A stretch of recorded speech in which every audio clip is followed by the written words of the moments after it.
and welcome to New Music Muse. I'm Ben Wigo, your host, and today my guest is Nic Nim, hi. But everything is silver. So my first question is, where are you from and what got you into music? I'm from New York, Manhattan, and I started taking piano lessons at like 4 years old because my parents were thinking ahead. And yeah, I started to play piano. I got really into that, and then started guitar around like 9 years old.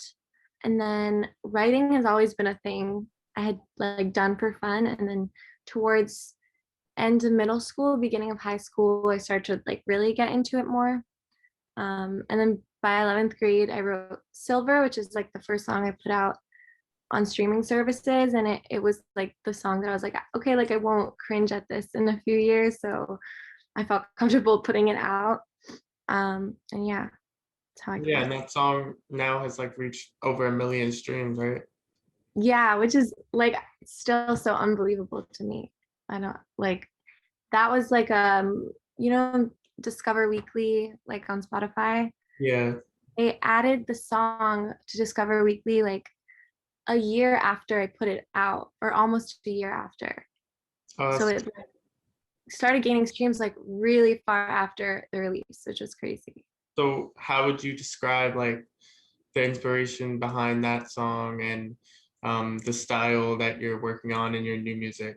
I think the inspiration for that song, like, I mean, sonically was very like me drawing from the 2014 like Tumblr girl phase that I had of like Arctic Monkeys, Lana Del Rey. Like it was very much that influence, like for Silver, and but like trying to do it in my own way. And also as far as lyrics, like it was very much what I was going through at the time. It was really my first time falling in love.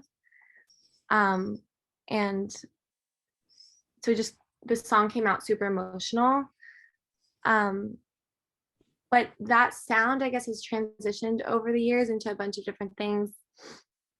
I think now the sound is a little bit more of like an indie rock pop, grunge, garage pop kind of thing I'm trying to do. I think like I've been trying to make slightly happier music because I felt like I had a lot of heavy songs, and so like the bands was like this really light thing that I thought would be fun to do. Yeah, that's dope. I like how the whole grunge pop thing is coming back. I think it's really Yeah, cool. same. It's kind of like early 2000s a little bit. If you were putting people onto your music, like what's a song that you would tell them to listen to first and why? I have also different favorites from what people like the people's favorite is obviously Silver, but for them to get a feel of my music, I don't know if I would like put them onto that. I kind of feel like Don't Want to Talk About It is like for me it's one of my favorites because it's very much a pure love song, and like I love pure love songs. I think they're great. But melodically and the things I do in that song, I think are melodies like I refer to a lot. Like I just like this sort of cascading melodies. Like it sort of like will go down in like the verses, and like I think it captures the essence of my music pretty well. So maybe that song. So darling, please right now, do what I need right now. You are what I want you all the time.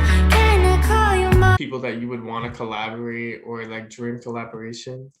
I love Amar Apollo. Yeah, I love his music. So that would be very cool. Sorry, Faye Webster.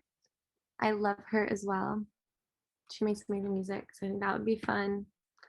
Um, and then Farther Reaches are like The Weekend, one of my favorites ever, and like Dominic Fike. Would you say like some of those are your inspiration behind your own music? Totally, totally. The Weekend is like a huge inspiration for my EP, especially because the EP was like about Toronto and like my experiences there. Like I really wanted to draw from like the like dark R&B Toronto music scene.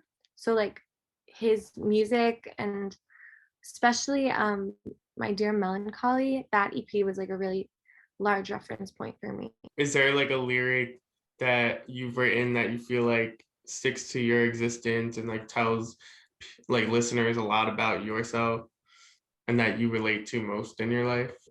There's a couple. I think in Ribcage, there's this one part where it's like, I just want to lay beside you. I feel like I'll never get to. I'm the only one who gets you. What a shame. And I feel like that's a pretty good like it's just like so happy and sad at the same time.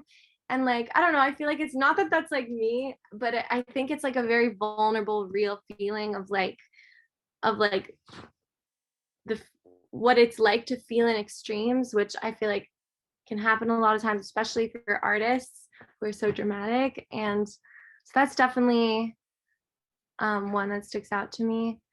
And then in I Know My Role, which is like people can or have their opinions about it in terms of like I've heard people be like, oh, that song's like a slam piece. Like I Know My Role is very much like a little like wink at like the gender role thing and like me being like I'm gonna make the checks while you hit the stove. Like it's like this fantasy that I like blow up, like I'm making music. When you get below me, feel high like a star. Even back then when I was a nobody. I think that's a cool line and hopefully I will be a star. I think like they like the first lyric you were talking about has like a lot to do with like longing, and it has that juxtaposition, and then the other one is really cool because fuck gender roles, and like it's cool that you explored that and we're comfortable talking about that. Thanks everyone. This is Nic Nim. Go stream her music on all platforms and follow her on Instagram, and thanks for watching.